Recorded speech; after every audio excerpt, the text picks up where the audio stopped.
I welcome Andrea Cummings, and again, no Part A. I'm assuming that Dave East and Glenn Livingston are moving and seconding the report of the Community Board. Is that a fair assumption? Thank you. Right. I'll hand over to you, Andrea. Thank you. Good morning, everyone. Thank you. Just want to put your attention to page 40, part 7. The background for this is that Leanne was contacted via Facebook from a concerned resident regarding the state of Pages Road as it comes into New Brighton, and we went out one very, very cold February morning and met with her on site, and we even have photos of us standing on the berm with weeds up over our head height. And so Leanne and myself and the resident, we created a bit of a plan of attack, and Leanne came back and actioned her part, which was cleaning up the TC3 part of the roadways and some of the properties that had been abandoned. My part was to go to Sarah and ask them to action improving the red zone part of the Pages Road, where it's between Got the council to do it. Breezes Road and the Pages Road Bridge. Not Breezes Road, sorry, Anzac Drive and the Pages Road Bridge. That's red zone. Yeah. That's red zone, so it's under Sarah control, and honestly it looks appalling. It's sort of the gateway into New Brighton, and we had all these fantastic events over summer, the Kite Day, the Sandcastle Day, the fireworks, all these sort of things, but driving in Pages Road, it just looks utterly disgusting. So we asked Sarah to come to our board, and we put our concerns to them. They gave us a briefing, which was just their standard PR briefing of these are the areas we're doing first, these are the areas we're doing second, third, da-da-da. Pages Road was, I think, second to last, so it could be 2 years before they get to it.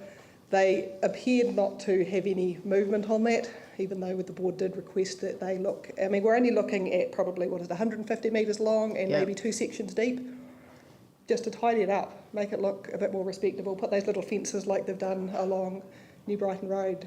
To me, it's not a small ask, but to the community, to that feel-good factor, whenever you're driving into New Brighton, would be enormous. I believe I am meant to have a meeting with Iveta, yes. Yeah. And I was sort of just holding off until I came to you guys and wondering, I mean, I can just go and meet with him and say, hey, please, but I'm guessing the answer is likely to be no, but is there something we can put a bit more weight into going back to them? Well, again, I think we could probably expand the resolution that the reports as a whole be received, and that the council support the community board in its seeking a higher priority for the Pages Road residential red zone maintenance. Most of it's actually just dead vegetation. Yeah, that's right. I mean, it actually isn't a big job. It's not a big job. And I mean, we could offer to work with them collaboratively to get this resolved. If they took away all the dead vegetation and just a minor amount of clean-up, it would be... And a mow and a wee wire fence. But can we sort of say, after maintenance a comma, put... maintenance... maintenance isn't the right word, I don't think. Okay, maintenance. Well, improvement and maintenance, because it's the improvement and the amenity is what we want. Yeah. So we'll just put improvement and maintenance. But I want to say, recognising that it is the gateway to New Brighton, because this is not an area of land, a street. It's not a road that's going to disappear. It's a major arterial road, and it will access,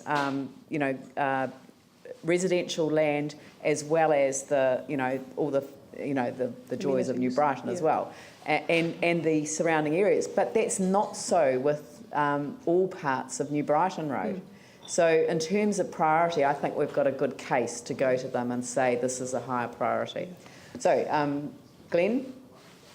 Yeah, thank you. Just depending on the time frame too over the Pages Road Bridge replacement, that's going to be realigned, and I think that would actually highlight that gateway entrance. Yeah. So I wonder if we could have a joined up approach. I'm just trying to find on the skirt site when that is due to be... I think it's still a wee way away yet. Yeah. Yeah. And I The mean, this is Burwood just roundabout will go, it'll be more of a, Yeah, that is a long, this is a temporary This is the measure. temporary This is part. just to get Yeah. the place looking better absolutely. as a gateway in the meantime. Yanni? Thank you. Just a question, what's the sort of cost, any idea?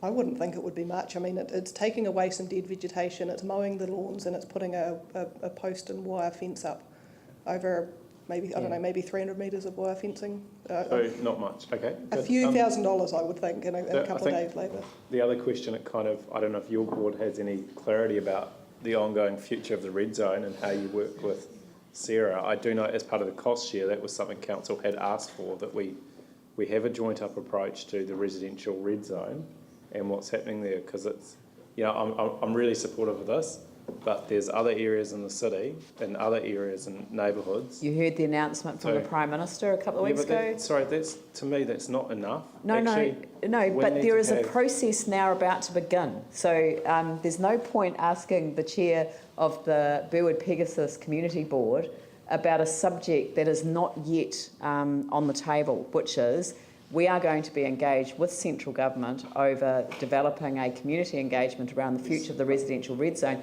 after we have resolved issues around our flooding and stormwater and road realignment needs, which are critical to the city, the city as a whole, not just to one area. What this raises for me, though, is that there needs to be some transitional plan in the immediate for how we're dealing with the red zone, because in Avonside Drive, for example, we've got signs up saying road closed due to flooding, and there hasn't been flooding for 4 weeks. So there's a whole kind of mismanagement of the access. I really don't want to turn a things like that. discussion So- around the Burwood Pegasus's community board for Pages Road to be a priority into a discussion about other areas of the residential red zone. Could we please deal with this matter that's on the table now, rather than use this as an opportunity to raise other issues in relation to the residential red zone? We will be talking about the residential red zone a lot in the very near future. Dave.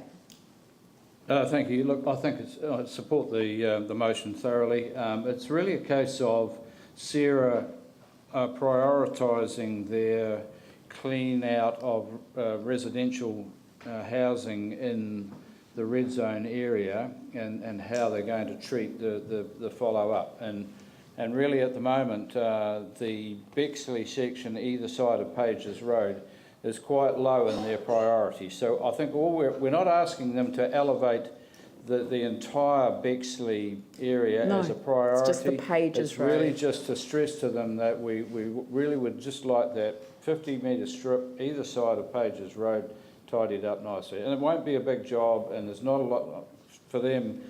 The cost involved would be a bit of equipment for a day and taking away a lot of rubbish. That would be about it. The other item that I did ask staff to look at was the footpath, because there was a desire to have at least one operational footpath on either side, one side of a residential red zone Well, area. I think the or western close to. footpath is not too bad, and it wouldn't take a lot of work to probably bring that one up to a but standard. one was definitely worse than the other. Yeah. But both of them very challenging for a parent with a pram, somebody on a scooter, mobility scooter. So and there are a lot of people in that area who rely on both. One or the other. About the footpath, Not at the though, same time. it does extend into Pages Road over the Anzac Drive as well. Yes, but that's our area, which is where we have talked to staff and work has been done. Yep. Oh, Tim, and then I'll come back to you.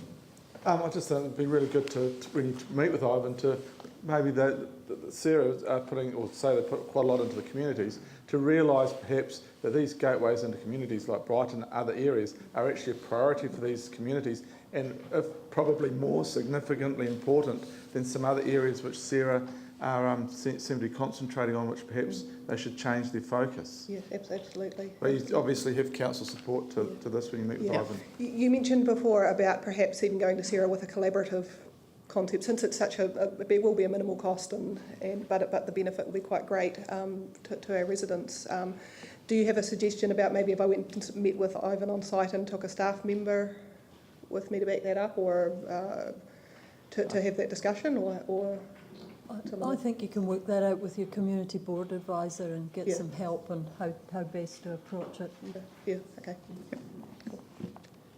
All right, I'll put the motion. Yeah, Pauline. Just on the mighty silver birches on page 39, for a start, I didn't realise they were protected on private property. Would this be something for the tree policy working party to, Jane would probably... Yeah, I'm sure the tree policy working party would love to take a look at this. Yeah. Well, The difference with this one was, compared to the one that was, I think, in Fendleton or somewhere similar, was that was on public land next to his property. This is actually on private land. so they're suggesting it goes through as part of the district plan review? Is Yeah. that the right place? No. I don't think it's that's not. the right No, it's process, but it's- I assume that the community board will receive that advice from staff if that's what they've requested. But it might be, as Pauline's identified, it might be better to lift it out of that and actually refer it as an issue to the Tree working policy party. Working party. Yeah. Yep. Cool. Before you pass the motion, I've just got a couple of other things I wanted to raise, if that's okay. The Community Advisory Group for the New Brighton Master Plan has been meeting now for the last month. Well underway. They're due to sort of finalise their report on the 15th of May. It's then going to morph into the advisory group along with residents associations for the legacy project. We would appreciate, I think the feeling at the moment is that we have very little direction around the legacy project. Cost, scope, scale, location. It's just, hey, create a legacy project, but a little guidance might be useful for that group when it commences in about a week and a half. We haven't set aside a sum of money, but we've said that there will be money made available. I mean, we've asked staff to report back to us with a proposal on what could be made available, but that was working with the community. So I just think work together, but there has to be, a sort of a degree of realism about it, but we do want to have a statement made about the importance of New Brighton and its recovery, because it has been so badly affected by the significant amount of loss of residential, homes around that, around the area. There's a lot of red zoning directly affecting New Brighton, and this is I believe, a perfect opportunity to really, stake our claim on the need to leave a legacy for that area. And it's perfect timing with the launch of SIRIF as well. The community's stepping up, the business owners are stepping up, doing their part, and this is our stepping up, doing our part. So good news. And just one last thing, we were meant to have a briefing regarding the estuary frontage of the red zone area, where when the houses have been removed, they've also taken the flood walls away, but that's been delayed by the stormtroopers. So just hope that can be organised again shortly. They aren't really the stormtroopers. That was my little joke. Sorry. I was just feeling that joke there. Yeah, that was all. Thanks. Yeah. All right, so I'll put the motion. All those in favour say aye. Those opposed say no. Carrie, thank you. Thank you very much.